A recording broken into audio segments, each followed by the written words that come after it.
हमारी भाषा बोडो भाषा 8वीं अनुसूची में शामिल है, तब यहां से विश्वजीत देमारी राज्यसभा में थे स्पीकर बनने से पहले।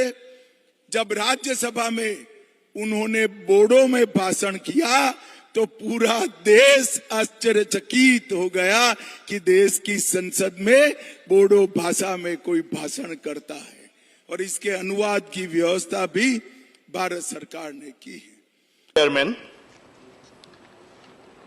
जोंनि जी हादोरगिरिनि बिबुंथि जॉइंट पार्लियामेंट सेशनाव होदोंमोन, बेवहाय बिथाङा जिखिनि जोंनि हादोरनि जौगाखांनायनि थाखाय बे 5 बोसोराव मावनो लागोन हाबाफोर बा बे बोसोराव मावनो लागोन हाबाफोरनि बागै रायखांदों, बियो जोबोद ओंथि गोनां।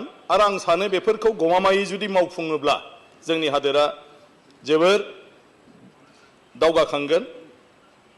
आरो मानगोनां सार, बिथाङा बिथांनि जिथु बिबुंथि, बे बिबुंथियाव जोंनि भारतनि जायखौ सा सानजा ओनसोल बा सा सानजा भारत होननानै बुङो, बे ओनसोला दिनै गोबां बोसोर जौगाखांनायनि बिथिङाव उन जानानै दङ आरो बेखौ जौगाखांहोनायनि थाखाय माखासे हाबाफारि लानानै बे सरकारा जेरैखि जाया सा सानजा भारतखौ बे गासै भारत हादोरजोंनो समानै दावगालांहोनो थाखाय खामानि मावलांगोन होननानै बिथाङा बुङो।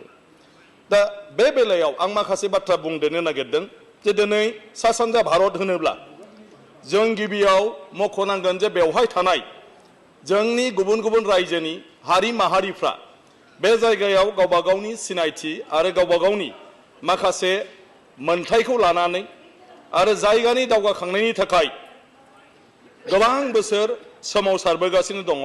आरो बे सोमावसारनाया लासै लासै मोनसे हिंस्र रूप लाबोदों आरो बेनि गेजेरजों गोबां माखासे हाथियार दैग्रा आफाद बा आर्म्स हमनानै आन्दोलन खालामग्रा आफाद जानानै फैदों। आरो बे आफादफोरनि माखासे बिथांमोननि जि सोमावसारारि हाबाफारि बेखौ लानानै बे ओनसोला गोबां समस्यानि मोगा-मोगि जानांदों।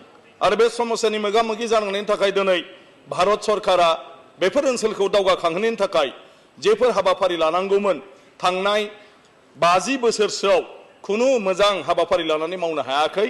आरो बिनि थाखायनो बेफोर ओनसोला दिनै भारत हादरनि गुबुन गुबुन रायजो बायदि दावगाखांनो हायाखै। ओंखायनो बे जायगाखौ जुदि जौगाखांहोनांगौब्ला गिबियावनो जोङो गोसो होनांगोन जे बोरैहाय बे जायगानि जिथु उग्रपन्थीनि समस्या, इनसार्जेन्सि जि समस्या, बे समस्याखौ जोङो बोरैहाय समाधान खालामनो।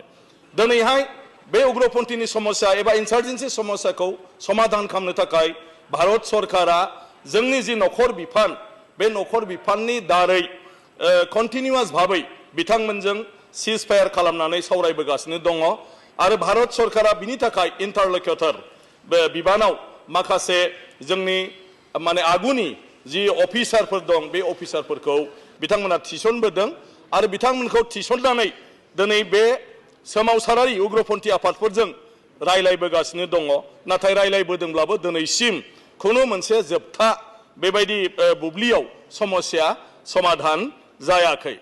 सो सर, मैं बोडो भाषा में बोल रहा हूं।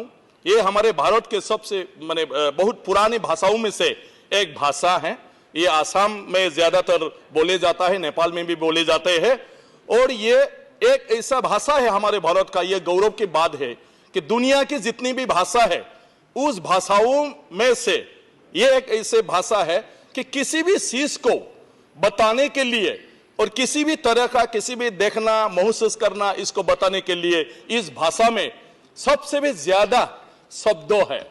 तो इसे एक बहुत रिच भाषा है, लेकिन इस भाषा को हम आज तक मतलब क्या है किसी को बता नहीं पाया और कोई भी इसको रिसर्च करके अब तक निकाल नहीं पाया ये बोडो भाषा मतलब कब से शुरू हुआ था, कहां से शुरू हुआ था।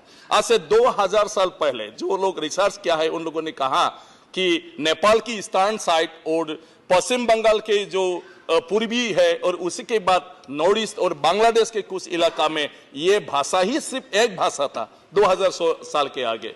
तो ये भाषा भारत का 8 शेड्यूल का भाषा है और कभी भी आप लोगों ने नहीं सुना, इसलिए मैं आज बोडो भाषा में यहाँ पर भाषण रखा हूं ताकि आप लोगों को भी पता चले, इसके ऊपर जानने की कोशिश की।